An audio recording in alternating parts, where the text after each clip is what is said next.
Hello, I'm Brian Trenchard-Smith. Coming up is a weak trailer for a fine film.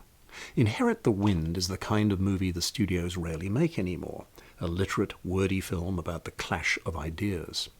In this instance, an actual 1925 court case which pitted Darwin's theory of evolution against creationism, a conflict that is still going on today.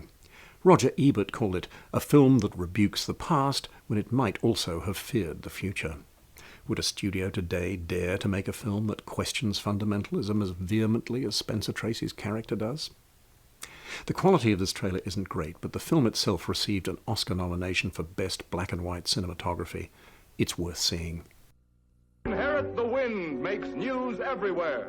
Opening a film ahead of its US release in a sophisticated market overseas to garner press quotes from glowing reviews was one strategy when a distributor had a worthy picture of questionable commercial appeal to sell.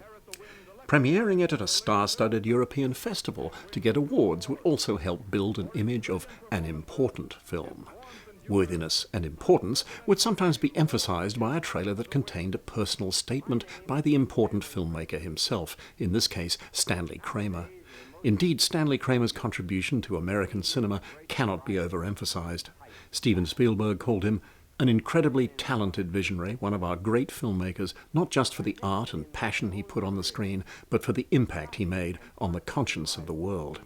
High Noon dealt with moral cowardice, The Defiant Ones with racism, Judgment at Nuremberg with war crimes, and On the Beach showed the all-too-real possibility of nuclear annihilation.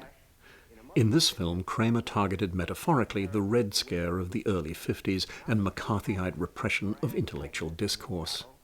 Inherit the Wind fictionalized the actual Scopes monkey trial where a Dayton, Tennessee teacher was prosecuted for teaching evolution. Famous Labour lawyer Clarence Darrow and three-time presidential candidate William Jennings Bryan went head-to-head on this issue, and what a glorious opportunity it presented for two of the greatest actors of their generation, Spencer Tracy and Fredric March, to thrust, parry, and generally gnash at the scenery. A surprising and very effective piece of casting was Gene Kelly in a rare non-musical role as a journalist covering the trial.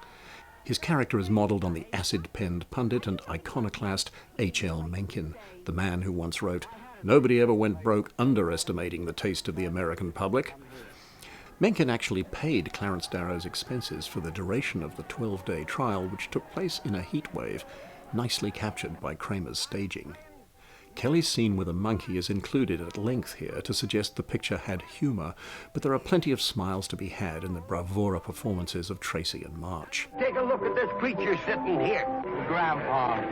Welcome to Hillsborough, sir. Have you come to testify for the prosecution or the defense? Kramer staged Tracy's final address to the jury in a single take.